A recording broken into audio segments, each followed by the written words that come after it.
네, 저희가 속보로도 전해드리고 있는데요. 우리 정부의 엄중 경고에도 북한이 재차 오물풍선을 무더기 살포했습니다.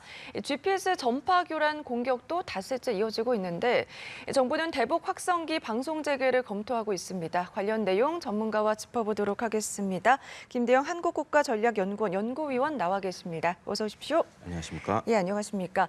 북한이 어제부터 오물풍선을 또다시 날려보내고 있습니다. 지금 속보에 따르면 현재까지 오물풍선이 720여 개로 확인이 되고 있는데 더 이상 부양되는 풍선이 식별되고 있진 않다. 합참에선 이렇게 얘기를 했거든요. 좀 어떻게 바라보십니까?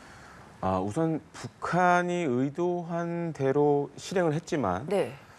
나름 판단했을 때 성과가 있다라고 지금 보는 것 같습니다. 그렇기 때문에 계속 이 오물풍선 숫자를 늘리는 것으로 보이고요. 네. 또 한 가지로는 이제 지난달 29일에 김여정 노동당 부부장이 조선중앙통신하고 이 대담한 내용을 보면 계속 남한이 이 오물풍선들을 주워 담아야 할 것이다라는 얘기를 했거든요.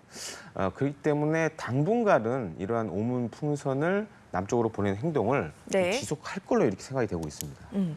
어제 저녁 8시 살포 이후부터 시간당 보니까 20에서 50개가 공중으로 이동했다. 합참이 이렇게 얘기를 했습니다. 아무래도 수도권뿐만 아니라 충청, 경북 지역에도 낙하하고 있는 상황인데 시민들이 신고도 나오고 있거든요. 주거지 부분에서 발견이 돼서 하지만 아직까지 위험 물질이 그 안에 있다. 이런 신고는 없는 거죠.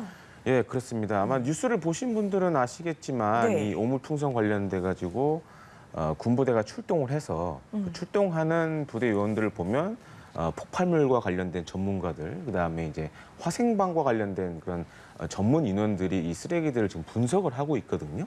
근데 아직까지는 특별하게 뭔가 이 사람에게 위협이 될 만한 그런 증거들은 나오지 않고 있습니다. 네. 특히 주목할 만한 게 이 검사에는 국군 화생방 방호 사령부라는 좀 낯선 좀 이름의 부대도 지금 투입이 되고 있는 걸로 알고 있는데요.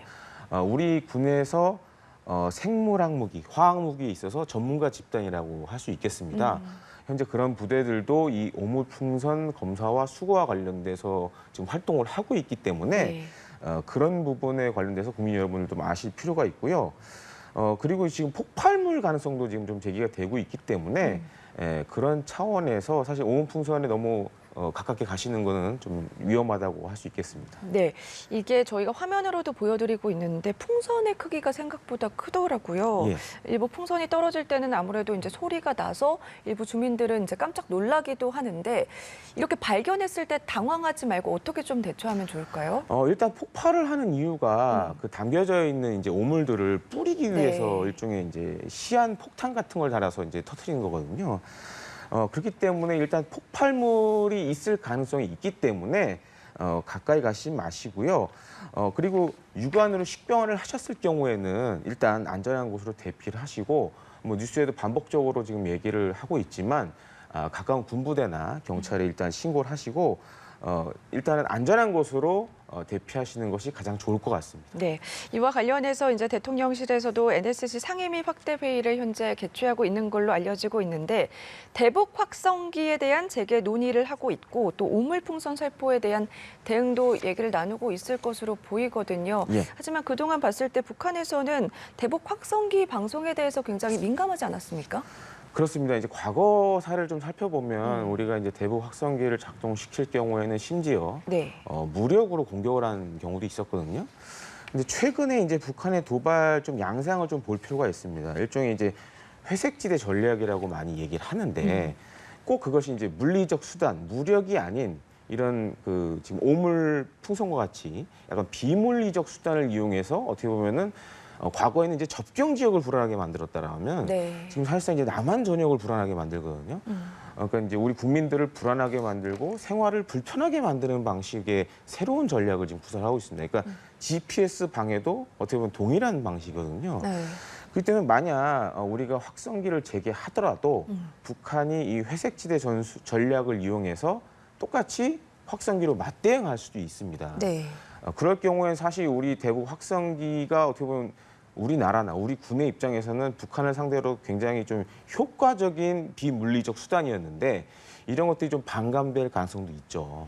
그렇기 때문에 사실 확성기보다는 차라리 지금 그 우리 시민단체에서도 지금 북한에 전단을 보내지 않습니까? 네. 예, 그런 것들을 오히려 좀 더 하는 게 효과적일 수 있지 않나 이렇게 보여지기도 합니다. 네, 정부에서도 엄중 경고를 하면서 강력히 내보내고 있는데도 불구하고 북한에서는 계속 풍선을 날려보내고 있지 않습니까? 이에 예. 대해서 김여정 부부장도 성의 선물이다, 계속 주워 담아야 할 거다 이런 예. 얘기를 했어요. 앞서서 이제 불안이라는 말씀을 해주셨는데 그거 말고 북한의 다른 의도 어떤 게 있을까요?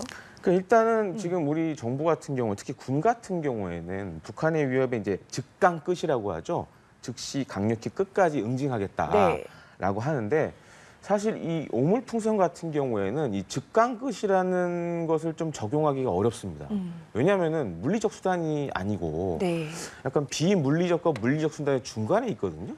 그렇기 때문에 북한이 향후에 이런 방식으로 도발을 계속 해온다라 그러면 우리도 사실 이제 물리적 수단을 동원하기에는 좀 애매하거든요. 무력을 사용하기에 애매한 상황을 지금 조성을 계속 하고 있거든요.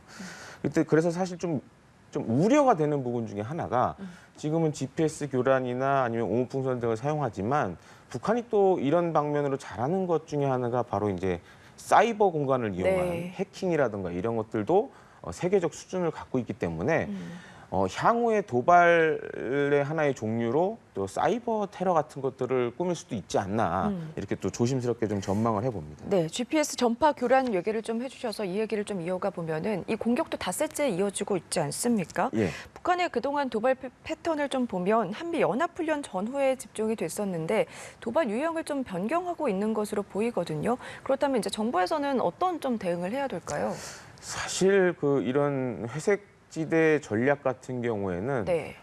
앞서도 제가 말씀드렸지만은 이런 물리적 수단을 동원하기 굉장히 어려운 좀 상황입니다. 그렇기 때문에 뭐 지금 정부에서도 검토하는 것 중에 하나가 이제 대북 확성기 얘기가 나오셨는데 뭐 대북 확성기뿐만 아니라 우리가 북한에게 그런 비물리적으로 좀 뭔가 북한 체제를 흔들 수 있는 그런 수단을 좀 이제는 좀 개발을 해야 된다. 그리고 또 한 가지는 북한도 GPS 전파 교란을 하지만 우리도 사실 이 북한에 대해서 GPS 전파 교란을 할 필요성이 있다. 네. 왜냐하면 이제 북한 같은 경우에는 우리 군 같은 경우에는 주로 이제 군용 GPS와 관련된 걸 많이 사용을 하고 또한 GPS 제밍에 대응할 수 있는 여러 가지 이제 수단들을 갖고 있는데 북한 같은 경우에는 아직 그런 수단들이 없기 때문에 만약 우리도 북쪽에 대해서 GPS 제밍을 건다라면은 네. 그야말로 비물리적 수단을 이용해서 북한군을 교란시킬 수 있기 때문에 이런 것도 좀 이제는 좀 개발할 필요가 있지 않나 이렇게 보여집니다. 네, 여러 가지 해석이 나오고 있습니다만 일종의 남남 갈등을 유발하기 위해서다 이런 분석도 좀 나오더라고요. 이 부분에 대해서는 좀 어떻게 보십니까?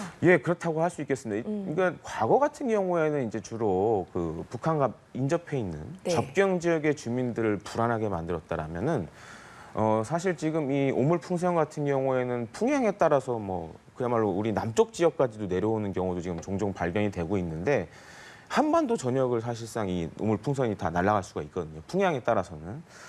그렇기 때문에 우리 국민들의 남남 갈등을 일으키는 동시에 생활을 불편하게 하고 또한 안보 위기를 불러오는 이런 다양한 효과들을 지금 보고 있거든요. 네. 그렇기 때문에 그런 부분에 있어서 우리도 북한에 그렇게 대응할 수 있는 수단을 좀 조속히 만들 필요가 있다고 보여집니다. 네, 유엔군 사령부뿐만 아니라 이제 미국 국방부에서도 이 북한의 오물풍선과 관련해서 정전협정 위반이다 이렇게 얘기를 하고 있습니다.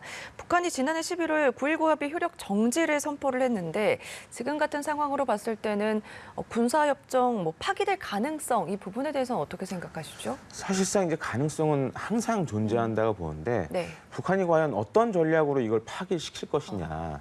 그러니까 지금과 같이 오물풍선 이렇게 회색지대 전략을 이용해서 우리 측에 오히려 도발을 유도해서 이것이 대한민국의 잘못을 인해서 우리가 파기를 한다. 이런 형식으로 갈 가능성이 굉장히 높거든요. 네. 그렇기 때문에 우리 정부 입장에서도 북한에 대응하는 거에 대해서 좀 심사숙고하면서 한 단계 한 단계 좀 갈 필요가 있지 않나 이렇게 보여집니다. 알겠습니다. 오늘 말씀은 여기까지 들어보도록 하겠습니다. 지금까지 김대영 한국국가전략연구원 연구위원과 이야기 나눠봤습니다. 고맙습니다. 감사합니다.